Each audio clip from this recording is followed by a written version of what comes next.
Hey, this is Nick Kennedy, your Gray Man. And today I would like to try something a little spontaneous. Um, it's just coming up on 3 years that I've actually been living in the Atlanta area. I think for those of you who've been paying attention, grew up in the Boston area. I'm an Irish immigrant and pretty much grew up around Boston. And then a few years ago, I decided to commit to Atlanta. Um, so today, I thought kind of it would be interesting if I took kind of a tongue in cheek approach to pointing out some of the differences between growing up in the Northeast and in the Southeast. And there are some significant issues. But again, I mean, it's lighthearted, not to be taken too seriously. Both cities are great, had a big part of my life, and there's tremendous good to be said about both. So this is going to be taken very lighthearted. But both cities are very good to me, but they are different. Before I start, I want to say hi to everyone out there. Hope everything's heading into the holiday season. We got to Christmas coming up in the next little over a week, I guess, and we're heading to the dead of winter, which is a lot worse in the Boston area than it is here in the Atlanta area. Also, shout out to my Nigerian brother there, the Big K, still working on some little side gigs there. When you are available again, we're here to welcome you. The seat's nice and warm. We can pick up where we left off. Anyway, so enough of that. Let's talk about the differences between Boston and Atlanta. Well, the first thing would be I would be remiss if I did not talk about the sports teams. I go back quite a ways, and yeah, I was old enough to sit in a pub and with my friends and drink beer legally during those great Celtic teams of the 80s. We would toast Larry Bird, Kevin McHale, Robert Parrish, DJ, all those guys. I got a championship in 81, 84, and 86. Um, and they were sweet. Yes, they were.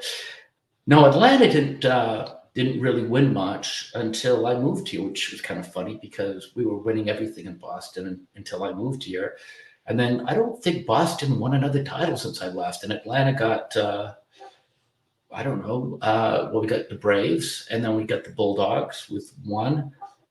Maybe that's only two. I thought that'd be a third, but anyway, that's two more than they had before I came, and so that was pretty interesting. Uh, so yes, the sports and the championships are different. Boston to be expected. I got to tell you, when the Braves won and the Bulldogs, I was pretty excited, and I went in and talked to some people I work with, and they didn't seem all that excited. When we won a championship in Boston, boy, they almost declared a holiday. But here it's like, oh, yeah, that they won. Okay, cool. Yeah, that's great. Anyway, just something else. A next thing is the shopping. I'm going to say shopping, but it's a general attitude that I see here that's different. But it rears its head with me with shopping more than anything. I've got that northeastern hustle in me. I still do, actually. We don't do anything in Boston slowly. Everything's quick, quick, quick, quick, quick. We need roller skates if we're going to go any faster. Boom, boom, boom, boom, boom. Uh, that's a cultural difference, big time, for those people who grew up like me, with rush, rush, rush. In Atlanta, everything's just like, well, it'll be there when we get there. One thing that jumps out in my mind the most was, me running around, and I had to get like a gallon of milk or something. So I ran, and it's like I grabbed it, and I'm running back, and there's only one woman in the line, and I'm like, oh, awesome! She just got a couple of things, so it shouldn't take too long. And I hop, looking at my come on, come on, come on, come on. And everything goes slowly, which things do in Atlanta. And then she finally finished it. I'm like, oh, thank God, I'll be out of here. And she turned to the cashier and said, have I ever shown you the pictures of my cat? And the cashier goes, no, oh, do you have them? And they're taking out and they're looking at pictures of cats, which I'm sure the cats are very nice. I like cats, but I got a gallon of milk that's souring here because I gotta cash through.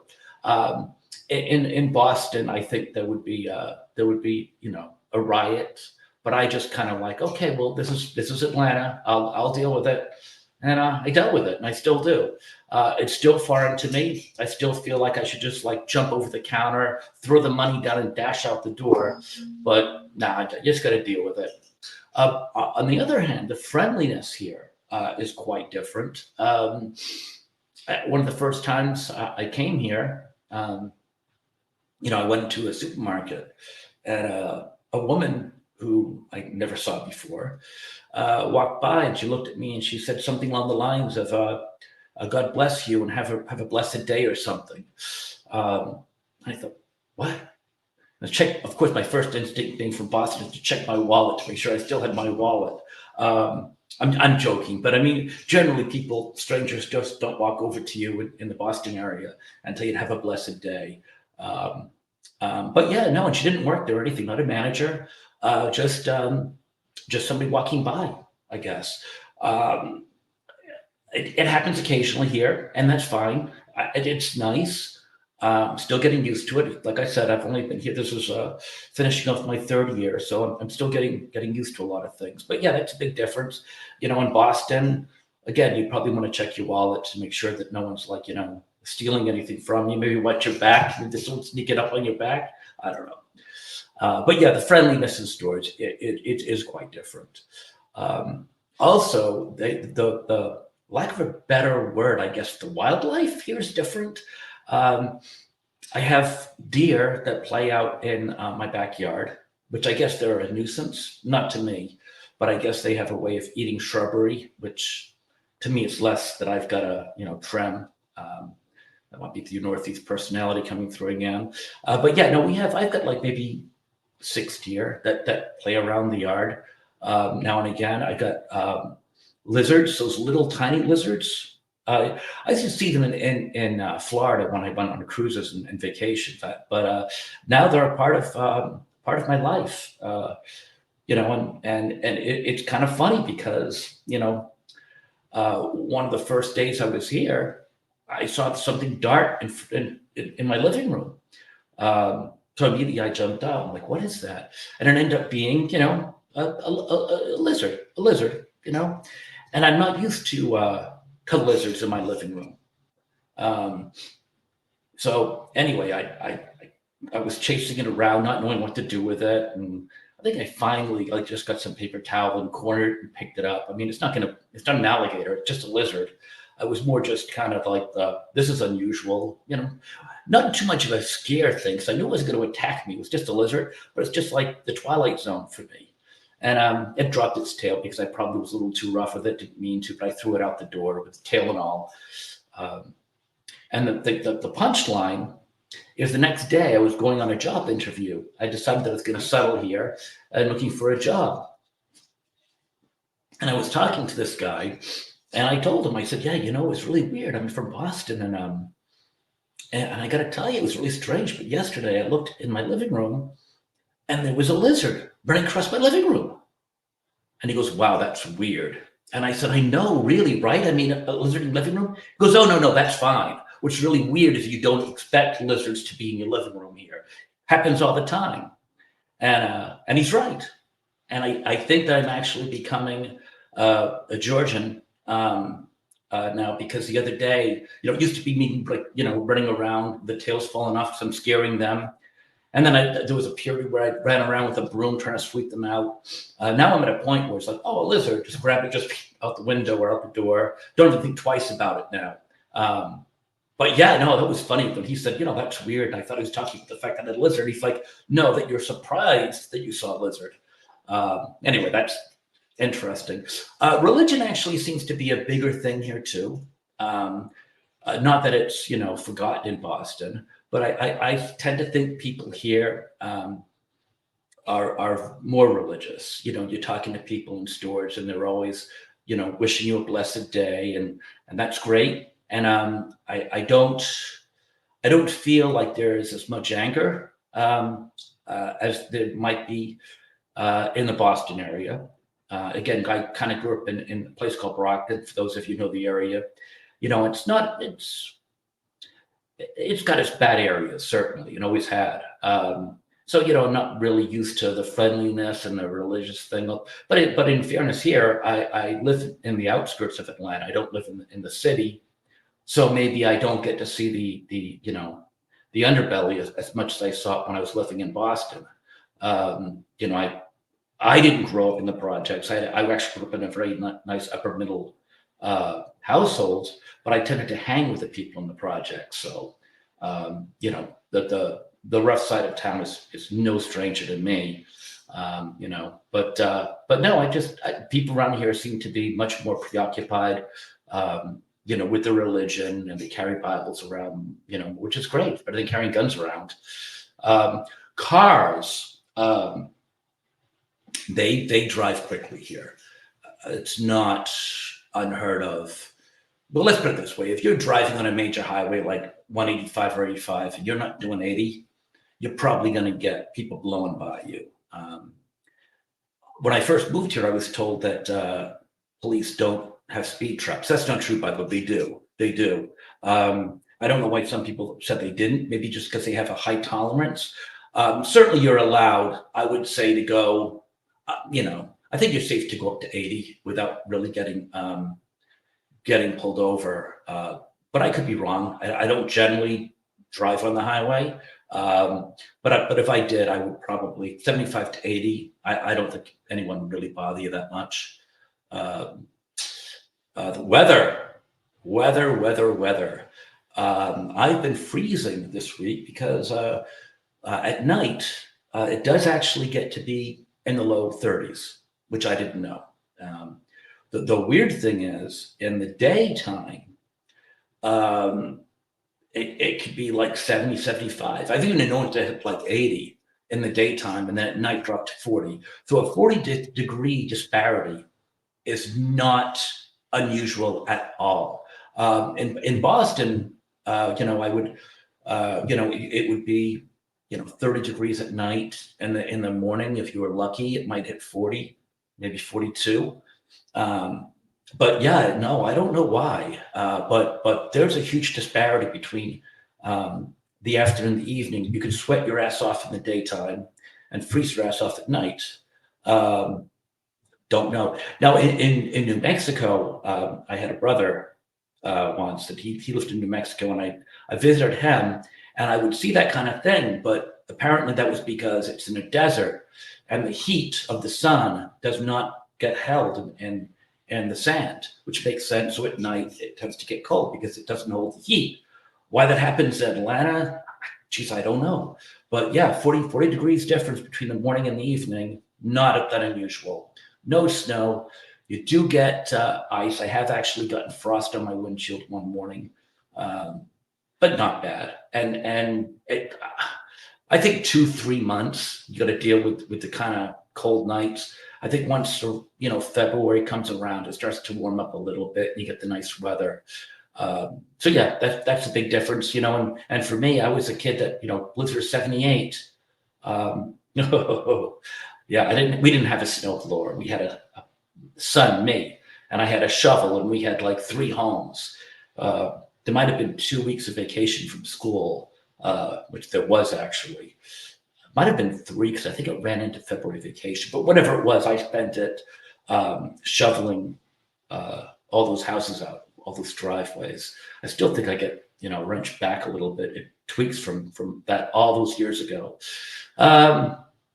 Politics, much more equal here. I know in Boston, it's like Minnesota, New York, California. It's like 99% Democrat. There was never a doubt, really. It still isn't. Here it's much more 50-50. You can call yourself a conservative Republican, and you won't get a lot of funny looks. You can say you like Trump, and people won't shoot you.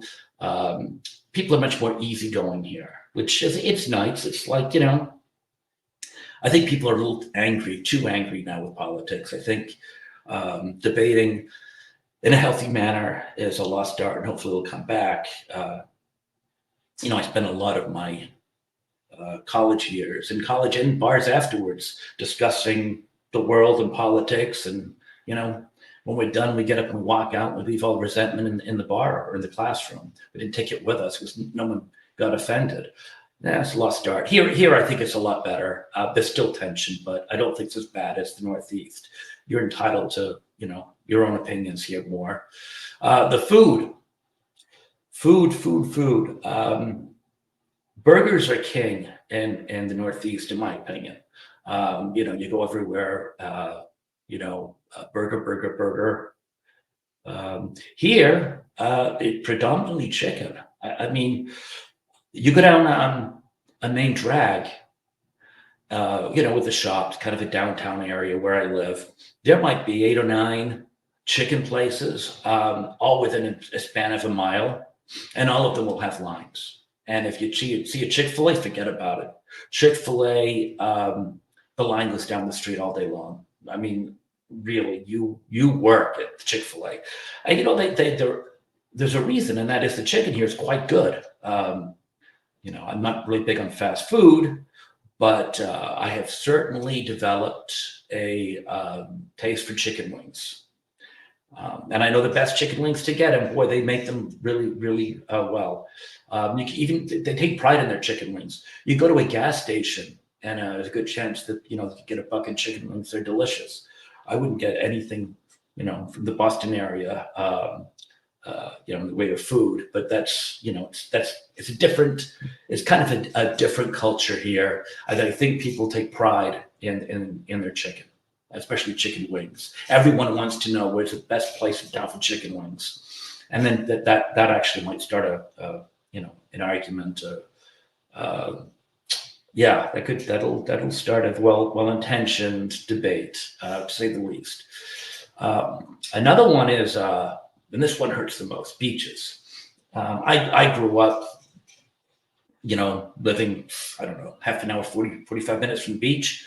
I would drive there every weekend, in the summer, most days. You know, grab a cooler of beer. We could back in those days. And, you know, head down to Duxbury Beach and throw them out, throw a blanket down and hang out there and look at the girls and drink your cold beer. And life was good.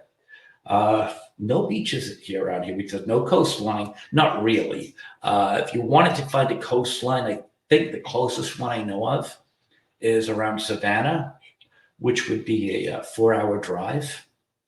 And I have done it, by the way, because, you know, I consider myself kind of a beach baby. I've always, you know, been around the beach. I love me a good beach, and I love me a nice bikini on a babe walking around the beach, but not too much around here, unfortunately. But you know, it's not all bright. You know, in either place. There's good and there's bad in both areas. To be honest with you, I do miss the seriousness of sports. You know, if the Red Sox lost, you know, and I remember when they lost Game 7 back in 2003, when Wakefield gave up that home run to Aaron Boone. The next morning, you couldn't go anywhere. No one wanted to talk to you. It's like, you know, the best friend died. Just, you know, whatever. I saw the game last night. I don't want to talk. And I was the same way, by the way. I was surprised after all these years. You know, something as like a baseball game could still get to me like it did. You know, I felt like my best friend died, but we got him the next year. So yeah, I mean, you know, I missed that. I missed the hustle and bustle. But you know, I do like the laid back atmosphere. I think one day I'll get you know, accustomed to it. I like the people here. You walk down the street, you got guys standing there at the bus stop. You know, you're saying, hey, buddy, how you doing? You got a friend for life. I mean, he'll stand there and he'll talk to you about everything. Boston's a little more standoffish, which I understand because I grew up in that environment. But anyway, that's pretty much all I got for now. Hope you guys enjoyed it. if you have any questions or any ideas you want to talk about some stuff, my email's on the bottom there. Always open to discuss different things with you guys. Got a lot of topics. I've taken a little bit of time off this past week or so because I think, I work in technology and there's some certification exams I had to take to make sure that I'm current, and I knocked those off. So you'll probably be seeing a lot more from me now that I got that taken care of. So, hey, thanks a lot. Hope you enjoyed this. If you want to like, subscribe, share, that would be outstanding. And hey, I hope it was good for you too. Talk to you later. Bye bye.